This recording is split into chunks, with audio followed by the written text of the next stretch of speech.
आज हूँ अनवसर 12 दिन एवं दशमीर तिथि एवं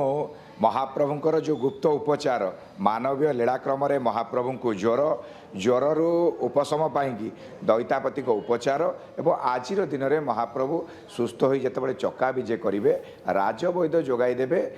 दशमूल मोदक जहाँ आसंता काली एकादशी तिथि सेवन करेंगे महाप्रभु एवं संपूर्ण सुस्थता पाई ये 10टी चेरु प्रस्तुत ये दुर्मूल्य बा दुर्लभ चेरमूली को प्रस्तुत करिकी गारदरे जिमा करा आज गारदरे जिमा करा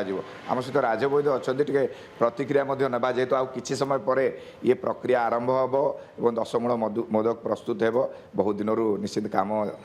प्रक्रिया आरंभ हो जाइए नहीं कि कौन रही प्रकृत जो ये दशमूल मोदक आज्ञा 10टा गचर चेर मूल पत्र को लेकर दशमूली कह 5टा लघुमूली 5टा बृहत्तमूली अच्छा को लेकर दशमूली कहुए से गचर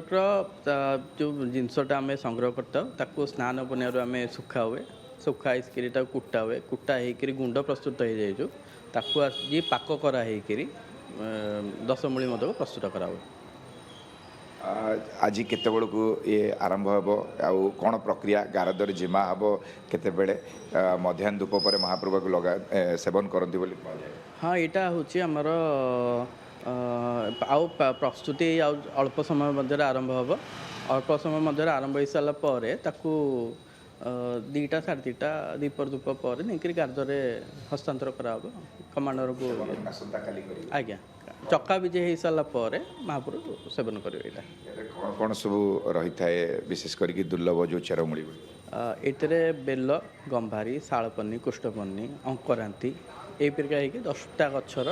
चेर छाली पत्र होता है प्रक्रिया कौन आज्ञा जेहेतु दुर्लभ चेरमूली सब आपको केमती बना हुए जमती यहाँ तो आम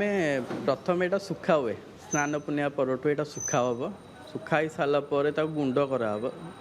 गुंड कराई सारापर से जो गुंडटा प्रस्तुत होता आज पाक कराब पाक कराई मोदक प्रस्तुत कराब मोदक प्रस्तुत कराई जीव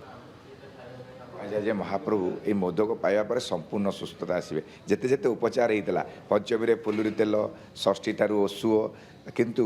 यही जो मोदक ही महाप्रभुंर संपूर्ण सुस्थता आने बोली विश्वास रही हाँ जिते बड़े प्रथम फुलुरी तेल तापर औषध जो है सेटा आमर आशु चिकित्सा आशु चिकित्सा जाऊँगी प्रथम प्राथमिक चिकित्सा आशु चिकित्सा प्राथमिक चिकित्सा जाऊँगी महाप्रभु शरीर पीड़ा होता से सकाशे फुलुरी तेल लगाला तापर हूँ औषध लगाला जिते ज्वर रु उपशम मिललानी से हूँ राजवैद्य हूँ दशमूली मोदक देवे मोदक दे सारापर महाप्रभु सुस्थ।